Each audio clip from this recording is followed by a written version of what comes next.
Friends, कैसे हैं आप सब। तो डियर, आज का जो क्लास है इसमें हम लोग डिस्कस करने वाले हैं आपका जनरेशन ऑफ कंप्यूटर। तो चलिए हम लोग स्टार्ट करते हैं और यहाँ पे जो भी हमारा कंप्यूटर साइंस है उसका सिलेबस के अकॉर्डिंग हम लोग एक एक टॉपिक को डिस्कस करेंगे, ठीक है। तो पहला जो टॉपिक है ये हम लोगों का जनरेशन ऑफ कंप्यूटर है। इससे पहले भी हम लोग क्लास किए हुए हैं, अगर आप अभी तक नहीं देखिए तो प्ले लिस्ट में जाके देख सकते हैं। चलिए देखिए, generation in our computer terminology is a change in technology a computer is was being used. मतलब जैसे कि हम लोग का कंप्यूटर में जैसे जैसे डेवलपमेंट हुआ, ठीक है, जैसे जैसे चेंजेस आए टेक्नोलॉजी में, तो उसको हम लोग एक जनरेशन का नाम दे दिए कि फर्स्ट जनरेशन में क्या था, सेकंड जनरेशन में क्या था, थर्ड जनरेशन में क्या था। तो इसमें चेंजेस ना हर एक तरीके का चेंज हुआ था जनरेशन में। जैसे कि हार्डवेयर और सॉफ्टवेयर जो कि पूरे इंटायर कंप्यूटर सिस्टम को बना रहा था, क्योंकि हार्डवेयर शॉप से ही कंप्यूटर बनता है, ठीक है ना। तो हर एक जनरेशन में आपका जो है कुछ नया हार्डवेयर और सॉफ्टवेयर जो है यहाँ पे इंक्लूड हो रहा था। तो इस तरीके से जो हमारा जनरेशन है ये 5 जनरेशन तक चला, ठीक है, जो कि हम लोग एक एक डिस्कस करेंगे और जहाँ से हमें क्वेश्चन देखने को मिलता है।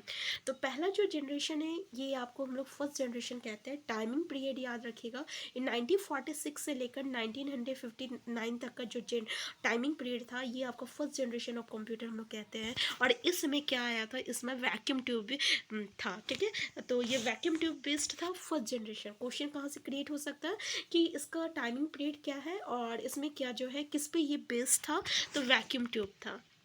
फिर आपका सेकंड जनरेशन है। सेकंड जनरेशन का जो टाइमिंग पीरियड है 1959 से लेकर 1965 तक जाता है। और ये जो था पीरियड ये ट्रांजिस्टर बेस्ड था। सेकंड जनरेशन किस पे बेस्ड था, ट्रांजिस्टर बेस्ड था। फिर हम लोगों का थर्ड जनरेशन आता है।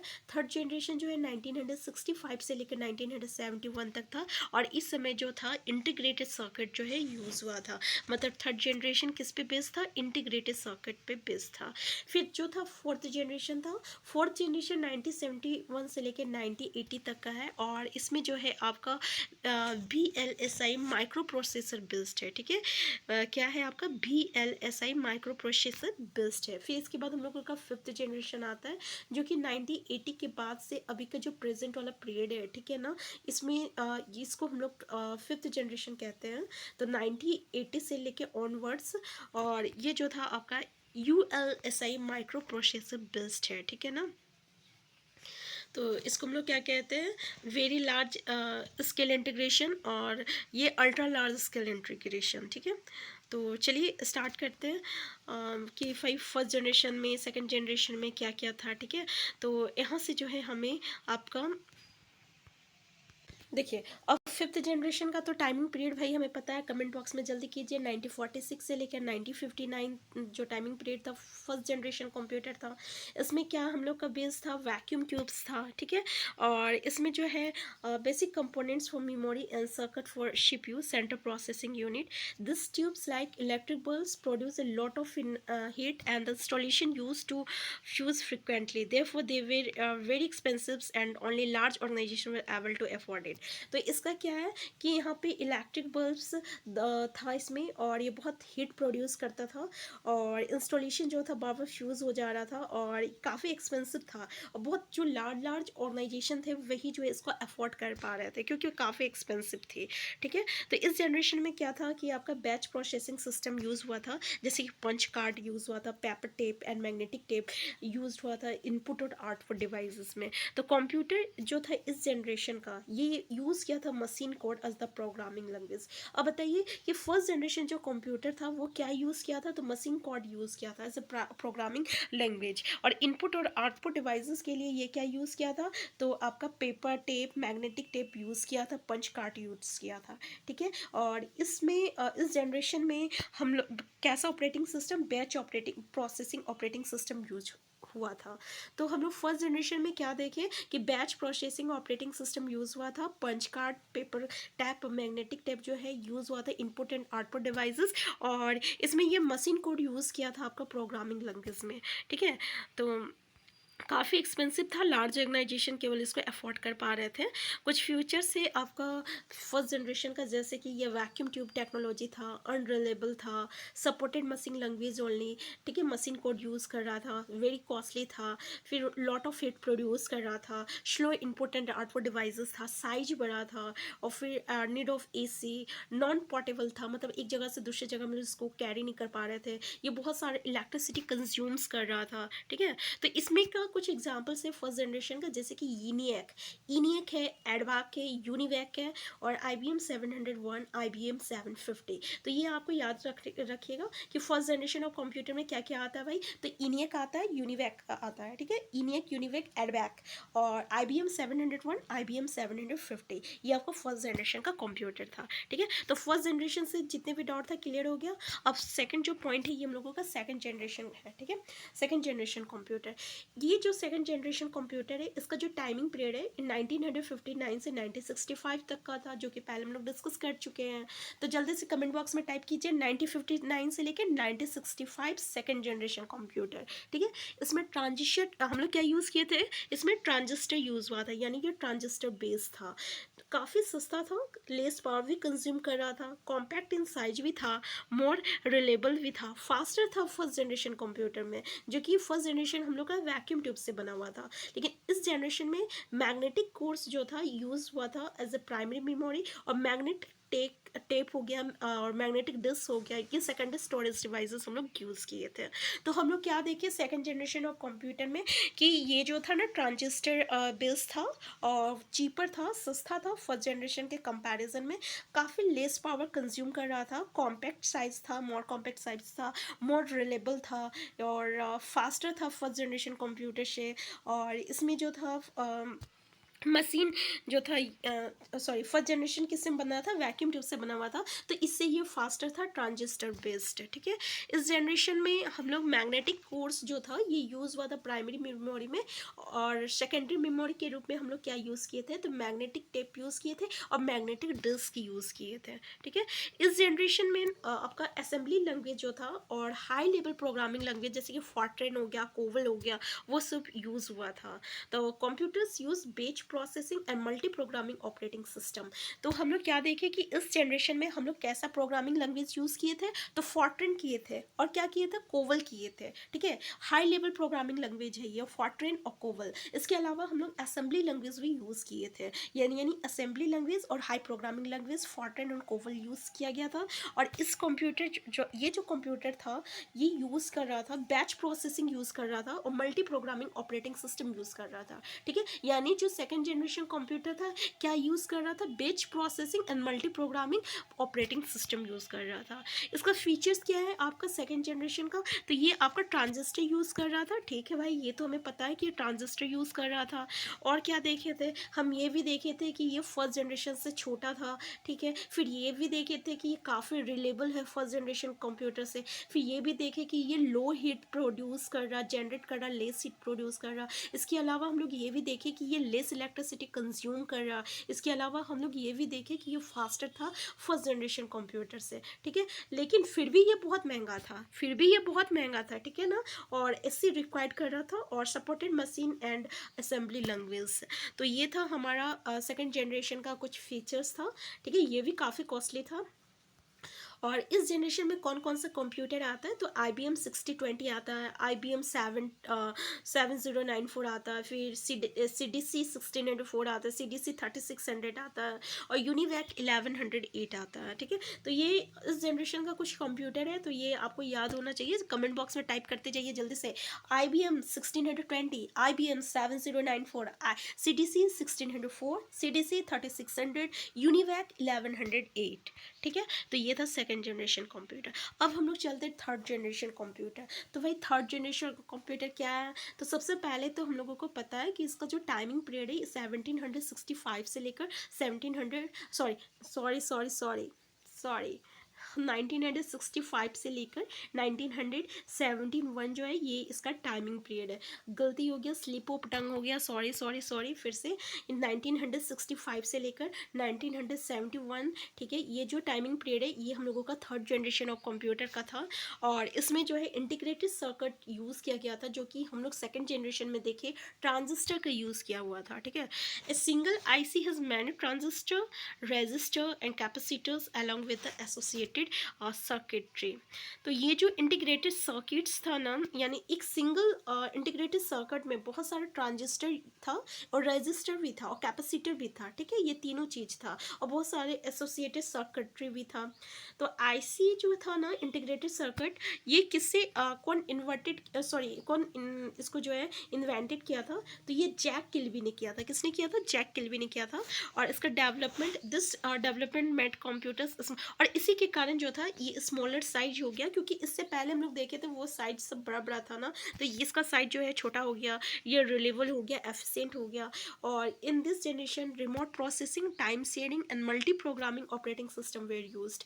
इसमें कैसा ऑपरेटिंग सिस्टम यूज हो रहा था? देखिए, time sharing operating system use हो रहा था, ठीक है। मल्टी प्रोग्रामिंग सेकेंड जनरेशन में भी था, लेकिन टाइम शेयरिंग जो था ये थर्ड जनरेशन में आया है, ठीक है। तो times remote processing, time sharing और मल्टी प्रोग्रामिंग ऑपरेटिंग सिस्टम इसमें यूज़ हुआ था। हाई लेवल लैंग्वेज जैसे कि फॉर्ट्रन 2 टू 4, कोबल था, पास्कल था और बेसिक था, एल्गोल था, ठीक है। एल्गोल आपका 68 था। ये सब जो है यूज़ किया गया था इस जनरेशन में। तो high level language, programming language जो कि आपका थर्ड जनरेशन में यूज़ किया गया था, भाई कौन कौन था जल्दी कमेंट बॉक्स में बताइए। तो फॉर्ट्रन 2 था, फॉर्टन 2 से लेकर फॉर्टन 4, फिर कोवल था, पास्कल था और बेसिक था, एल्गोल 68 था। ये सब यूज़ किया गया था। इसका कुछ मेन फीचर्स ये है कि इसमें इंटीग्रेटेड सर्किट यूज़ हुआ था, जो कि हम लोगों को पता है, और काफ़ी रिलेबल था comparison to the both the generation, first generation and the second generation. काफ़ी स्मॉलर साइज था as compare to first and second generation. It generate also very less heat as compare to first and second generation, यानी कम heat भी produce कर रहा था। Faster था first generation और सेकेंड जनरेशन के कंपैरिजन में। इसका मेंटेनेंस भी काफ़ी कम था, ठीक है, कॉस्टली था, लेकिन एसी रिक्वायर्ड था, जो कि आपको फर्स्ट जनरेशन सेकेंड जनरेशन में भी देखिए हम लोग। फिर ये लेसर इलेक्ट्रिसिटी कंज्यूम कर रहा था और ये हाई लेवल लैंग्वेज को सपोर्ट कर रहा था। तो ये कुछ फीचर्स था इस जनरेशन ऑफ कंप्यूटर का। कुछ एग्जाम्पल अगर आपको याद होनी चाहिए, जैसे कि पर्सनल डाटा प्रोसेसर्स जो है, जिसको हम लोग पीडीपी कहते हैं, ये इस जनरेशन में था। फिर IBM 360 सीरीज़ था, फिर होनीवेल 6000 सीरीज़ था, IBM 370 और 168 था, फिर TDC 360 था। तो ये 5 कंप्यूटर का नाम आपको पता होना चाहिए। नेक्स्ट हम लोगों का जो जनरेशन है, ये फोर्थ जनरेशन ऑफ कंप्यूटर है, जो कि 1971 से लेकर 1980 तक का जो टाइमिंग पीरियड था, ये फोर्थ जनरेशन ऑफ कंप्यूटर है। सबसे पहले तो कमेंट बॉक्स में टाइप कीजिए 1971 से लेकर 1980। इस अच्छा, कंप्यूटर और फोर्थ जनरेशन ये क्या यूज़ कर रहा था? तो very large scale integrated circuit use कर रहा था ना, जिसको हम लोग VLSI कहते हैं। और इसमें पता है 5000 ट्रांजिस्टर था, ठीक है। बहुत other circuit elements with the associated circuits on a single chip made it possible to have microcomputers of both of fourth generation। क्या बोल रहा हूँ?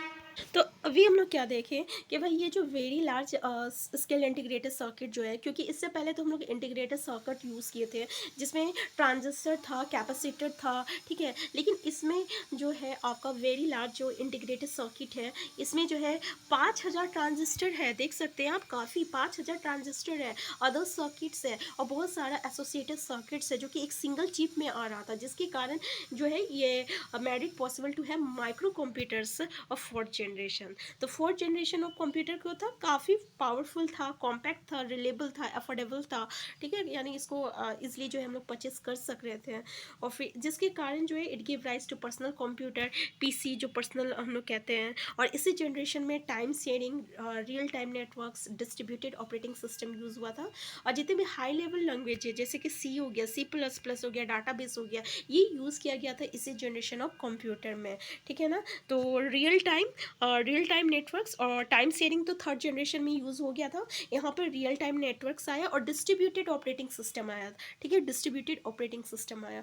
मेन फीचर्स क्या है फोर्थ जनरेशन कंप्यूटर का, तो इसमें very large scale integrated technology use हुआ था, काफ़ी चीप था, पोर्टेबल था, रिलेबल था। पोर्टेबल मतलब जो कि इजिली जो है हम लोग ट्रांसपोर्ट कर सक रहे थे और कैरी कर सक रहे थे एक जगह से दूसरी जगह, उसको हम लोग पोर्टेबल एंड रिलेबल कहते हैं। और इसमें पीसी का यूज़ हुआ था, बहुत ही छोटा साइज था, पाइपलाइन प्रोसेसिंग था, कोई भी एसी रिक्वायर्ड नहीं था। कॉन्सेप्ट ऑफ इसमें इंटरनेट भी इंट्रोड्यूस हो गया था इसमें। ग्रेट डेवलपमेंट था नेटवर्क के फील्ड में और कंप्यूटर काफ़ी ईजिली अवेलेबल था, ठीक है। कुछ कंप्यूटर्स अगर हम लोग देखें फोर्थ जनरेशन में, तो भाई डैक 10 था, स्टार 1000 था, पीडीपी 11 था, क्रे 1 था सुपर कंप्यूटर और क्रे XMP सुपर कंप्यूटर था, ठीक है। तो ये कुछ कंप्यूटर का एग्जांपल है जो कि फोर्थ जनरेशन ऑफ कंप्यूटर में है। अब देखिए हम लोगों का फिफ्थ जनरेशन ऑफ कंप्यूटर आता है, ठीक है। नेक्स्ट आता है हम लोगों का फिफ्थ जनरेशन ऑफ कंप्यूटर। तो देखिए ये फिफ्थ जनरेशन ऑफ कंप्यूटर है जो कि इसका टाइमिंग पीरियड 1980 से स्टिल अभी ये चल रहा है हम लोगों का फिफ्थ जनरेशन ऑफ कंप्यूटर। और इसमें इससे पहले क्या था, वेरी लार्ज स्केल इंटीग्रेशन था आपका फोर्थ जनरेशन ऑफ कंप्यूटर में। अभी जो है ये इसको रिप्लेस करके अल्ट्रा लार्ज स्केल इंटीग्रेशन जो है टेक्नोलॉजी इसमें है, और जिसके कारण production of micro processor chips have 10 millions electronic components. अब देखिए यहाँ पे जो है कितना मिलियन है, उसमें तो 5000 इंटीग्रेटेड यानी चिप्स था ना, और इसमें कितना तो 10 मिलियन इलेक्ट्रॉनिक कंपोनेंट्स है। और ये जो जनरेशन ऑफ कंप्यूटर है ये बेस्ड है पैरेलल प्रोसेसिंग हार्डवेयर में और AI आर्टिफिशियल इंटेलिजेंस सॉफ्टवेयर पे। AI जो है एक इमर्जिंग ब्रांच है कंप्यूटर साइंस का, जो कि इंटरप्रेट्स करता है the means and method of making computers think like human beings. और जितने भी हाई लेवल लैंग्वेज है जैसे कि C++, जावा, नेट, ये भी यूज़ हो रहा है इसी जनरेशन कंप्यूटर में। जो आर्टिफिशियल इंटेलिजेंस है कौन सा जनरेशन ऑफ कंप्यूटर में आता है, तो फिफ्थ जनरेशन ऑफ कंप्यूटर में ये आता है, ठीक है। अब इसका अगर हम लोग कुछ फीचर्स है, AI मतलब क्या हुआ, मतलब ऐसा कंप्यूटर का सोच को बनाया जा रहा है जैसे कि ह्यूमन बींग्स का हो, ठीक है। इस आर्टिफिशियल इंटेलिजेंस मतलब ऐसा हुआ कि अब हम लोग कंप्यूटर को ऐसा बना दे कि उसका सोच जो है, उसकी थॉट जो है वो अब ह्यूमन बींग्स का जैसा हो, ठीक है, यानी आदमियों का जैसा वो भी सोच सके।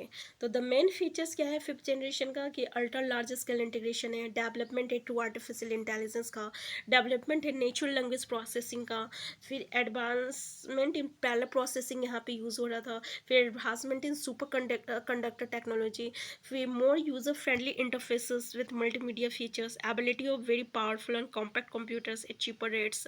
कुछ यानी बहुत ही पावरफुल और कॉम्पैक्ट कंप्यूटर्स काफ़ी सस्ते दाम में यहाँ पे मिल रहा है, यूज़र फ्रेंडली इंटरफेस है, ठीक है। कुछ अगर एग्जांपल हम लोग फिफ्थ जनरेशन ऑफ कंप्यूटर का देखें तो अभी डेस्कटॉप है, लैपटॉप है, नोटबुक है, अल्ट्राबुक है, क्रोम बुक है। तो ये सब जो है ये आपका फिफ्थ जनरेशन ऑफ कंप्यूटर में आता है, desktop, laptop, notebook, ultrabook, Chrome book, ठीक है। तो ये था हम लोगों का जनरेशन ऑफ कंप्यूटर्स। तो आज की क्लास में हम लोग जनरेशन ऑफ कंप्यूटर जो है ऑलमोस्ट कंप्लीट कर चुके हैं, और नेक्स्ट क्लास में हम लोग इसका जो है MCQ करेंगे। लेकिन इसके बाद जो है हम लोग जो टॉपिक स्टार्ट करने वाले हैं, ठीक है। तो हम फिर मिलते हैं, एक नई टॉपिक स्टार्ट करेंगे, और जो भी रहेगा हम लोग सिलेबस के अकॉर्डिंग जो है चलेंगे, ठीक है, एक एक टॉपिक कंप्लीट करेंगे। हम फिर मिलते हैं, थैंक यू। अगर आप चैनल में नए हैं तो चैनल को सब्सक्राइब कर लीजिएगा, क्योंकि यहाँ पे हम लोग एक दिन में 3 या 4 क्लास करने वाले हैं कंप्यूटर साइंस का, और बहुत जल्द ही जो हम लोग कंप्यूटर साइंस को यहाँ पे कंप्लीट करने वाले हैं, ठीक है। तो हम फिर मिलते हैं, थैंक यू।